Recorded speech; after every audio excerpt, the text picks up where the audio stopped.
Hello बच्चों, स्वागत है आप सभी का अपने चैनल एसएस क्लासेस पर। तो बच्चों, आज हम लोग फिर से एक नए क्वेश्चन को लेकर आए हैं और ये क्वेश्चन बहुत ही महत्वपूर्ण है, एकदम वीवीआई क्वेश्चन है और ये समांतर श्रेणी से है। तो आइए क्वेश्चन को पढ़ते हैं।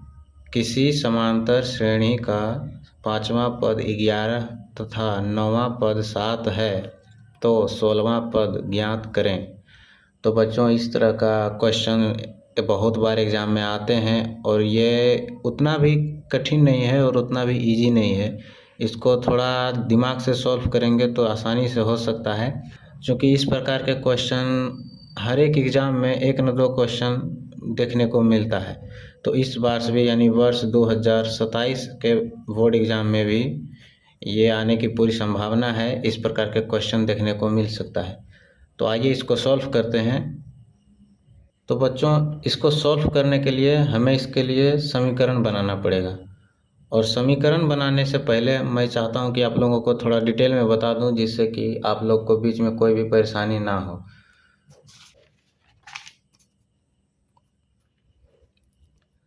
तो जैसा कि आप देख सकते हैं, ये एक समांतर श्रेणी है और ये है 2, 4, 6, 8, 10।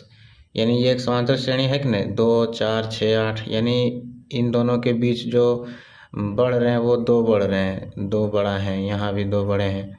तो ये समांतर श्रेणी में है और ये भी उसी प्रकार है, 5, 3, 8, 3, 11, 3, 14। यानी ये भी समांतर श्रेणी में है और ये भी समांतर श्रेणी में है। तो अब एक चीज़ थोड़ा ट्रिक से दिमाग लगाइएगा। एक ट्रिक है, देखिए। मान लीजिए कि इसमें ये 8 कितना पद है, 8 केवां पद है, पहला, दूसरा, तीसरा, चौथा। यानी ये 8 जो है चौथा पद है। तो हम चाहें तो इसको ऐसे भी, यानी जब भी बोले कि चौथा पद लिखिए तो इसको फॉर्मूले के रूप में ऐसे भी लिख सकते हैं, यानी 1 + 3D। देखिए 4D ना, यानी कि चौथा पद पूछा है तो 3D। अब वहीं अगर पूछ देता कि इसका पाँचवा पद, तो पाँचवा पद 10 है तो लिखते हैं A + 4D। आप बैठा के देख लीजिए, A कितना है, 2 है ना, 2 + 3 और D कितना है, D 2 बढ़ रहा है सब में, क्योंकि 2 के बाद 4 फिर 6। तो यानी 4 में जब 2 घटाइएगा तो 2 आएगा और यहाँ भी 6 में 4 घटाइएगा, यहाँ भी 2, यानी D कितना है, 2। तो 2, D के जगह पर 2 बैठ गया। अब देखिए 2 + 3 दूनी 6, यानी 2 और 6 कितना हो गया, 8। तो देखिए यहाँ पर क्या लिखे थे, चौथा पद 8 है ना, और यहाँ भी फॉर्मूला में क्या लिखे, A + 3D = 8। यानी कि सेम देख रहे हैं ना, इसको भी हल किया, 8 आया। अब देखिए इसको भी मान लीजिए इसका भी चौथा पद पूछे तो इसका भी चौथा पद क्या लिखेंगे, A + 3D। याद रहे चौथा पद बोला है तो यहाँ यानी कि यहाँ 4 बोला तो यहाँ 3D। अगर पाँचवा पद बोलता तो 4D, अगर छठा पद बोलता तो 5D, और अगर मान लीजिए 20वां पद बोला तो A + 19D। यानी कि जितना पद बोले उससे एक कम लगाना है D के पास।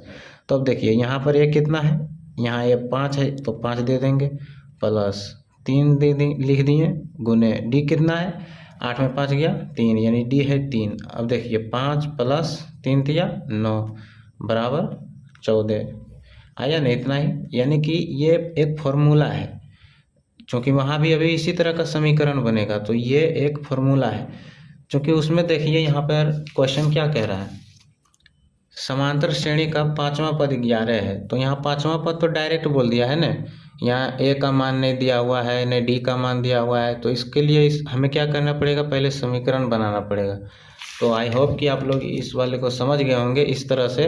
तो आइए हम लोग इस तरह से इधर समीकरण उतार लेते हैं। तो एक बार फिर से क्वेश्चन को पढ़ लेंगे। देखिए क्या लिखा है, पाँचवा पद 11 है, तो यानी कि यहाँ लिखेंगे A + 4D, चूँकि पाँचवा पद पूछ रहा है ना। यहाँ देखिए पाँचवा पद 11 है, यानी A + 4D = 11। ये समीकरण 1। अब दूसरा देखिए, 9वां पद 7 है, यानी कि A + 8D। चूँकि 9वां पद पूछा है तो इसलिए यहाँ पर 8 देंगे, उससे एक कम। तो 9वां पद कितना है, देख लीजिए, 9वां पद 7 है, तो यहाँ पर लिखेंगे 7। ये हो गया समीकरण 2। अब यहाँ पर निकालने क्या बोल रहा है हम लोगों को, 16वां पद, तो 16वां पद बाद में ज्ञात करेंगे, क्योंकि पहले हमको इस समीकरण को हल करना पड़ेगा। तो आइए इसको हल करते हैं।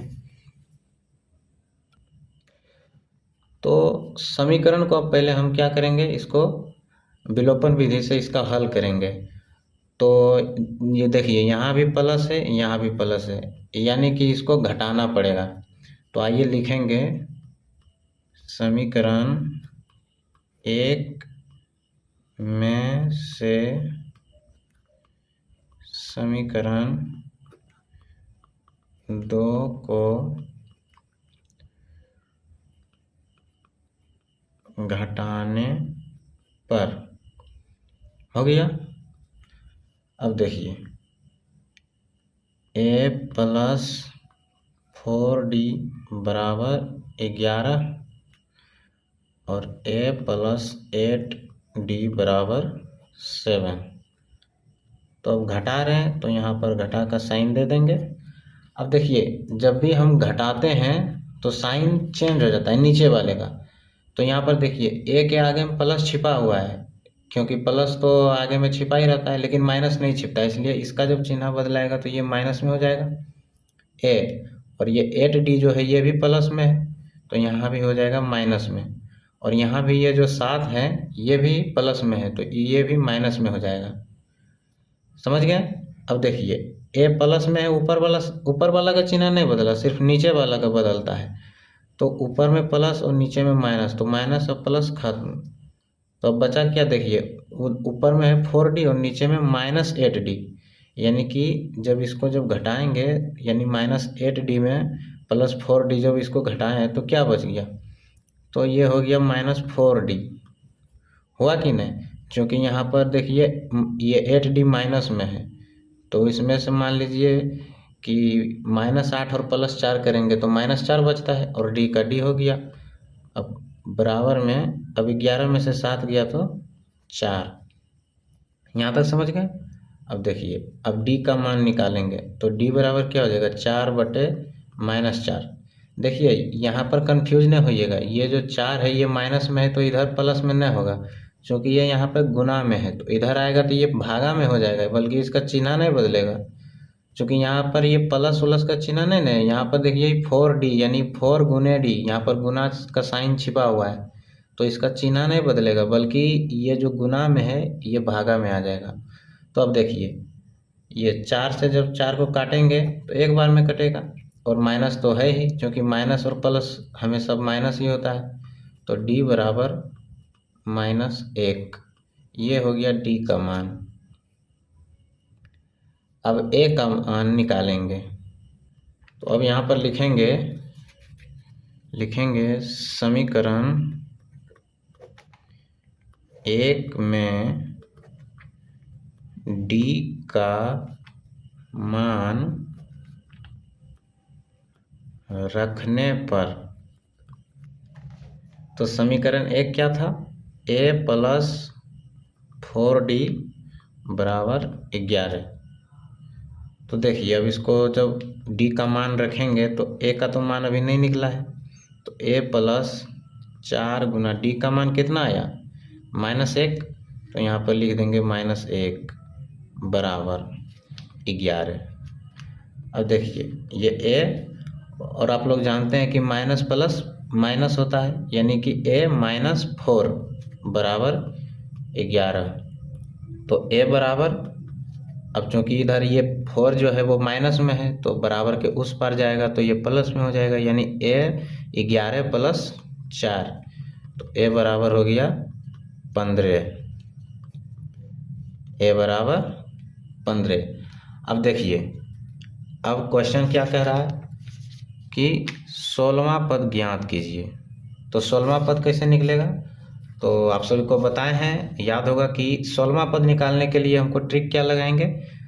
तो 16वां पद बराबर होगा a + 15d, क्योंकि 16वां पद पूछ रहा है, तो a + 15d। अब a का मान कितना आया, a का मान आया 15, तो यहाँ पर लिखेंगे 15 प्लस, और ये 15 का 15 हो गया, और d का मान कितना आया है, -1, तो यहाँ पर लिखेंगे -1 हैं। तो देखिए, 15 और ये माइनस प्लस माइनस, यानी 15 गुना -1 करेंगे तो -15 हो जाएगा। तो देखिए अब ये 15 माइनस 15, यानी कि 15 में से 15 घट गया तो कितना बचा? 0। यही हो गया आंसर, यानी कि 16वां पद बराबर 0। अगर आपको कोई डाउट है तो इसको हम सिद्ध भी कर सकते हैं। तो आइए इसको सिद्ध करते हैं कि क्वेश्चन क्या था, a + 4d बराबर 11। तो a का मान कितना आया? a का मान 15 आया, यानी a + 4d बराबर 11। तो a का मान कितना है? 15 और 4 और d का मान -1 बराबर 11। तो यहाँ पर 15 हो गया और -4 बराबर 11, यानी कि 15 में से 4 गया तो 11 बराबर 11। यानी कि जब समीकरण सही हो गया तो इसका मतलब है कि हमारा हिसाब भी सही है, क्योंकि a + 4d बराबर 11 है। तो यहाँ भी a + 4d बराबर किए हैं, तो देखिए इस तरफ भी 11 आया, यानी कि हमारा क्वेश्चन सही बना है। तो फाइनली ये क्वेश्चन सॉल्व हो गया। तो आई होप कि आप लोगों को ये क्वेश्चन समझ में आया हो। अगर आप लोगों को ये वीडियो अच्छा लगा तो प्लीज़ लाइक कीजिए और चैनल को सब्सक्राइब कीजिए। और अभी हमारा चैनल नया है तो आप लोगों से रिक्वेस्ट है कि आप लोग जितना हो सके उतना सपोर्ट कीजिए, मदद कीजिए। Thanks for watching. मिलते हैं नेक्स्ट वीडियो में।